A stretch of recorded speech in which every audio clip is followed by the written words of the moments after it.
Hello बच्चों, let's read this question. If the sum of the series 1/2 minus 1/3 plus 1/2 square minus 1/2 multiplied by 3 plus 1/3 square plus 1/2 cube minus 1/2 square multiplied by 3 plus 1/2 multiplied by 3 square minus 1/3 cube plus 1/2 raise to power 4 minus 1/2 cube multiplied by 3 plus 1/2 square 3 square minus 1/2 multiplied by 3 cube plus 1/3 raise to power 4 plus and so on is alpha upon beta where alpha and beta are coprime then alpha plus 3 beta is equal to.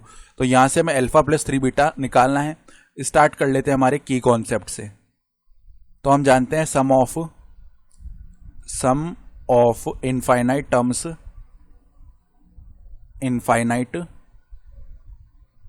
Terms of geometric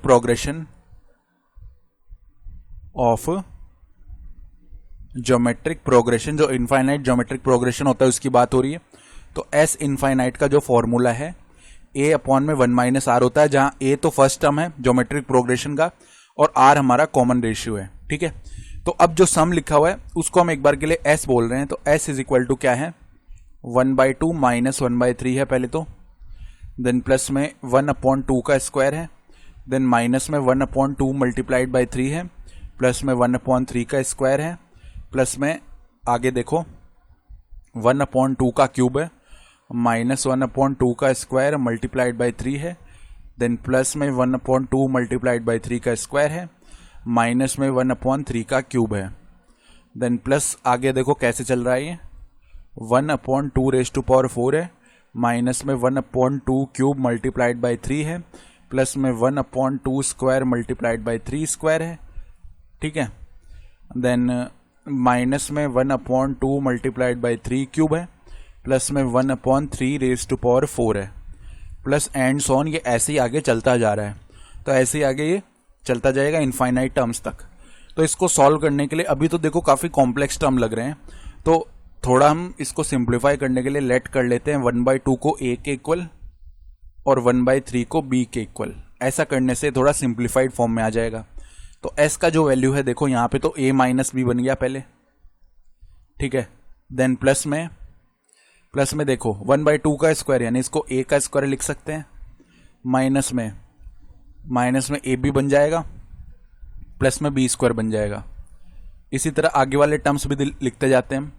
तो plus में यहाँ पे a cube बन जाएगा, minus में a square b बन जाएगा, then plus में ab स्क्वायर बन जाएगा।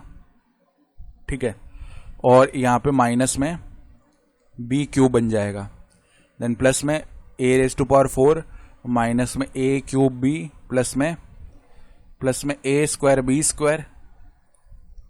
ठीक है, और माइनस में ए बी का क्यूब और प्लस में b रेज टू पावर 4 ऐसे बन गया, प्लस में एंड सॉन ये आगे चलता जाएगा। अब ध्यान से अगर नोट करें तो अगर हम इस कंप्लीट राइट हैंड साइड में a प्लस बी से मल्टीप्लाई और डिवाइड कर दे तो यहाँ पे कुछ बन जाएगा। देखो कैसे डिवाइड कर दिया, बाहर तो a प्लस बी लिख दिया 1/a प्लस बी। अब अंदर मल्टीप्लाई करेंगे तो a माइनस बी का मल्टीप्लाई हुआ a प्लस बी से, तो क्या बनेगा a square minus B square, क्योंकि ये तो आइडेंटिटी होती है a प्लस बी मल्टीप्लाई में a minus B, a square minus B square. अब देखो a प्लस बी जब इससे मल्टीप्लाई होगा ना तो हमारी कौन सी आइडेंटिटी बनेगी, a क्यूब प्लस में b क्यूब वाली आइडेंटिटी, क्योंकि हम जानते हैं a cube plus b cube क्या होता है, ये होता है a प्लस बी मल्टीप्लाई में a square minus A B plus B square. तो ये वाला टर्म तो ऑलरेडी था, यहाँ पे हमने a प्लस बी से मल्टीप्लाई कर दिया तो ये बन गया। ठीक है, अब आगे जब हम a प्लस बी से मल्टीप्लाई करेंगे तो ये किसकी आइडेंटिटी बन रही होगी, ये बन जाएगा हमारा a raise to power 4 minus b raise to power 4 की आइडेंटिटी। फिर आगे इसी तरह पैटर्न रिपीट होगा, a raise to power 5 plus b raise to power 5 की आइडेंटिटी बनेगी यहाँ पे a प्लस बी से मल्टीप्लाई करने पे। ठीक है, प्लस में ये एंड सॉन ऐसे आगे चलता जाएगा। ठीक बात है। अब देखो इसको कैसे लिख लेते हैं, s is equal to 1/a plus B. ये तो ऐसे ही है, यहाँ पे पहले a स्क्वायर लिख लिया, फिर प्लस में a क्यूब वाला टर्म, प्लस में a रेज टू पावर 4 वाला टर्म, प्लस में a रेज टू पावर 5 वाला टर्म, ये ऐसे ही चलते जा रहा है। ठीक है, देन माइनस में क्या करते हैं, यहाँ पे b स्क्वायर, फिर माइनस का b क्यूब आ जाएगा। ठीक है, और यहाँ पे क्या होगा, जो फर्दर टर्म है वो हमारा क्या बन जाएगा, हमारे पास में ये जो टर्म है ये आ जाएगा पहले तो प्लस का बी रेज टू पावर 4, ठीक है, देन माइनस का बी रेज टू पावर 5। तो इस तरीके से ये टर्म चल रहे होंगे, ठीक है।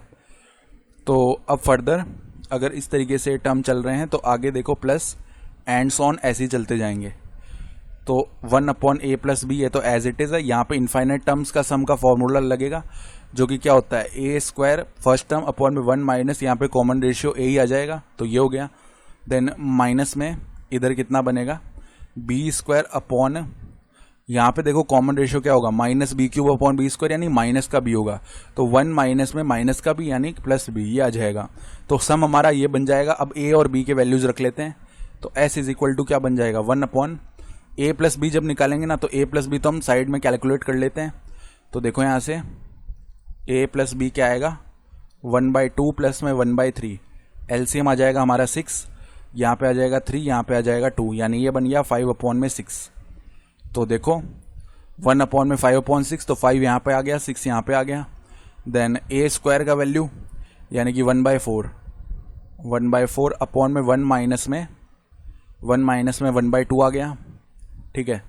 देन माइनस में बी स्क्वायर यानी कि 1/9 अपॉन में 1 प्लस बी यानी 1 प्लस में 1/3 हो गया। तो इसको सिंप्लीफाई करते हैं, 6/5 बाहर है, यहाँ पे 1/4 और नीचे 1/2 बनेगा जो कि ऊपर आके 2 बन गया, ठीक है। इस तरीके से माइनस 1/9 यहाँ पे 3 आएगा ऊपर, ठीक है, और अपॉन में आ जाएगा 4, ये टर्म बनेगा। तो इज इक्वल टू 6/5 है इधर, ये 1/2 हो जाएगा, माइनस में 3 डिवाइड कर देगा 9 को 3 टाइम्स यानी -1/12 हो गया। एलसीएम लेते हैं 6/5 तो 12, तो यहाँ पे एलसीएम आ गया, यहाँ पे 6 आएगा, माइनस में 1 आएगा, ठीक है, यानी ये बन जाएगा 6/5 मल्टीप्लाई में 5/12, ठीक है। 5 से 5 हो गया डिवाइड, 6 डिवाइड कर देगा 12 को 2 टाइम्स यानी कि 1/2 हो गया। ये अल्फा अपॉन बीटा का वैल्यू था 1/2। तो यहाँ से हमें निकालना था अल्फा प्लस में कितना, अल्फा प्लस में 3 बीटा निकालना था। तो कितना आएगा हमारे पास, अल्फा का वैल्यू 1 है, बीटा का वैल्यू 2 है, तो 1 प्लस में 3 मल्टीप्लाई में 2, ये हो गया 1 प्लस में 6 यानी कि रिक्वायर्ड आंसर आएगा 7 इस क्वेश्चन के लिए, ठीक है। I hope you understood this explanation. Best of luck.